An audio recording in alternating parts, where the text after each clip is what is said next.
Nabi Ibrahim dan Nabi Ismail alaihi assalam ketika selesai meninggikan pondasi Ka'bah sehingga menjadi bangunan utuh kembali.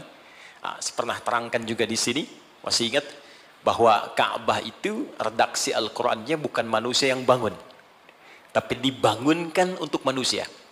Jadi ketika Nabi Adam alaihissalam turun ke bumi, ya, Al-Baqarah ayat 38, qulna ihbitu minha jami'a. Ya, sekarang Adam, Hawa dimulai tugasmu untuk dinas di bumi. Turun. Jadi Nabi Adam tugasnya bukan di langit, di bumi. Karena itu saat mula diciptakan sudah diinfokan nanti tugasnya di bumi. Ya, Al-Baqarah ayat 30. Wa idz qala rabbuka lil malaikati inni ja'ilun fil ardi khalifah.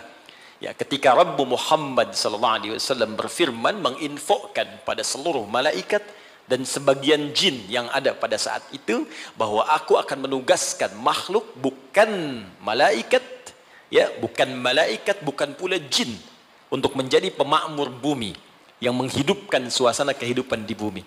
Maka diciptakanlah Adam alaihissalam, Quran surah 15 ayat ke-28 dengan redaksi yang sama di awalnya. Wa idz qala rabbuka lil malaikati inni khaliqum basyara. Ketika Rabb berfirman pada malaikat pemakmur bumi ini, yaitu bukan malaikat, bukan pula jin, tapi bashar. Disebutkan 35 kali dalam Al-Quran. Diberi nama dengan Adam. Al-Baqarah 31. Wa 'allama Adam al-asma'a kullaha. Maka selesai kemudian diciptakan, diberi nama Adam, diberikan pelatihan. Di tempat sementara diberi nama dengan Jannah. Ya, surga khusus, ya, bukan yang kita tempati nanti. Tapi ini training sementara di situ. Jadi diberikan pelatihan oleh Allah. Jadi ini hikmah, Pak. Kalau ingin tugas ditempatkan di tempat tertentu, Pertamina ingin mengutus stafnya, misalnya di tempat tertentu. Ya, itu sebelum menugaskan siapapun, maka sunnahnya ikutkan training dulu.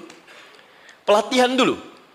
Berikan gambaran-gambaran di tempat ia akan bekerja, sehingga nanti ketika sampai di tempat kerja terbiasa dengan itu. Itu sudah sunnah kehidupan. Maka Adam alaihissalam sebelum diturunkan ke bumi untuk bertugas, maka ditempatkan di tempat sementara untuk dilatih oleh Allah. Diperkenalkan. Ini yang kau kerjakan, kalau kerjakan ini nikmat kerjanya. Ini yang harus kau tinggalkan. Jadi surga yang diberikan kepada Adam untuk tinggal sementara, bukan surga yang akan kita tempati nanti setelah kita pulang dari sini. Karena surganya Adam masih ada perintah, masih ada larangan. Surga kita nggak ada perintah, nggak ada larangan lagi. Jadi di surga yang kita tempati nanti nggak ada sholat lagi, Pak. Jadi kalau Anda bercita-cita masih pengen sholat di surga Firdaus, Anda terlampau soleh. Ya, sudah nggak ada perintah, nggak ada larangan. Ya. Maka di surganya Adam, Al-Baqarah 35. Wa qulna ya Adam uskun anta wa zawjukal jannah. Ya, wa kula minha ragadan haitsu syi'tuma fala taqraba hadhihi asy-syajarah fatakuna minadh dhalimin. Maka dikenalkan Adam tinggal ini tempatmu untuk sementara. Karena itu menggunakan alif lam, al-jannah. Surganya kita umum. Ya.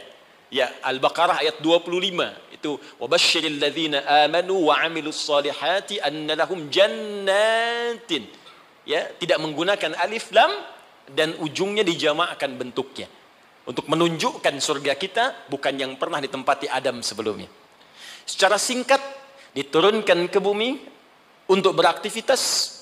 Saat turun ke bumi inilah dijelaskan oleh Allah Subhanahu wa taala beragam aktivitas yang mesti dikerjakan.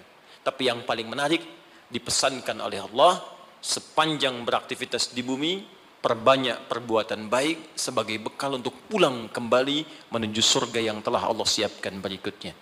Semua perbuatan baik ini oleh Al-Quran disebut dengan amal saleh namanya. Jadi kalau saya runtutkan, misi dimulai diturunkan ke bumi, tugasnya untuk mengumpulkan amal saleh. Diberikan batas waktu, diberi nama dengan ajal namanya. Saya runtutkan sedikit supaya nanti kita mengerti tersambung dengan keutamaan bulan Rajab.